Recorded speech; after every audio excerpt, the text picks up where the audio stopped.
So as an entrepreneur, as a Proficon entrepreneur, you have to constantly manage and handle uncertainty, right? And as an employee, I want to de-risk, I want to be secure, and I want certainty, right? Yet there are times when there is not enough capital, and you just get a feeling that there is noise in the market, that somebody is growing fast, they're getting promoted, people are getting more business. So how do you really balance that in the culture? Because you talk about a very interesting point in the book, where you say that you've got a great storyteller in Bhavna, okay, you are the story writer, and there's a great story builder in Kapil, right?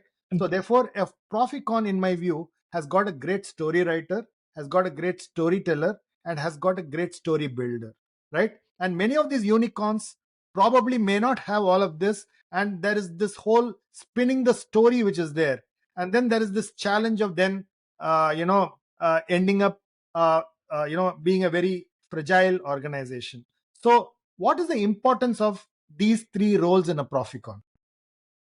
I think at the heart of it, what is an entrepreneur doing? An entrepreneur is basically imagining a new world 2 to 3 years hence. Okay, because whatever problem you're going to solve, you can't come out with a solution right away. You have to imagine.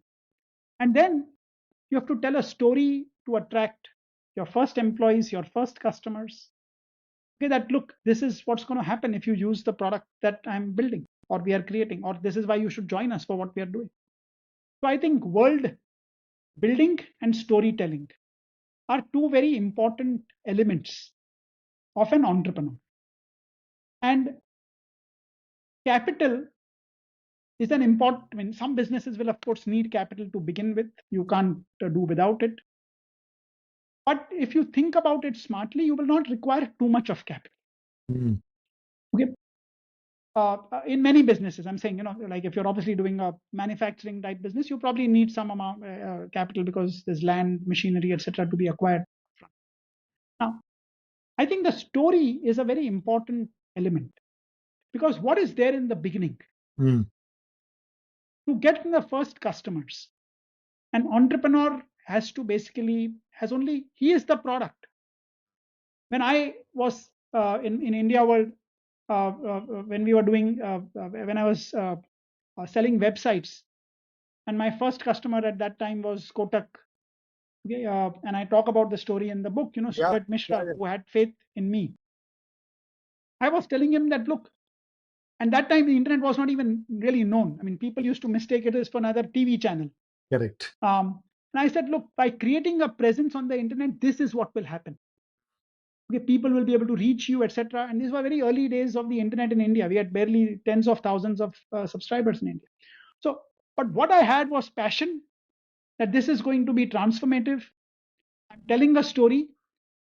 You need someone on the other side also who will buy into that story. So they may be working in a company, but they are in a way as entrepreneurial as you are. Absolutely. Okay, but that is the story I have to sell Mm. to people. Mm. I have to do that for my employees. Why should you join me? Mm. My first employees. You have to have faith that one day we are going to change the world.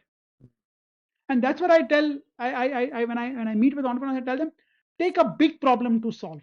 The odds of failure are pretty much the same, whether it's a small problem or a large problem. But they'll work on big problems. Like today in Netcore, what I tell people is that, look, one of the biggest challenges that consumer-facing companies are facing, e-commerce companies, B2C, D2C businesses, profitability. Mm. How can we solve that problem? Mm. What is the folly that they are committing? And that one is ignoring existing customers. Mm. And there is a $200 billion opportunity. Half of the ad tech spends in the world are basically being wasted. That is what we can help solve through what we are creating. Mm. My thing is not about, we are going to basically grow the business and in 2 years you're going to sell it off to someone and we are all going to make money. It's the journey which matters, the destination. So that you have a broad destination in mind, you have a compass, not a map.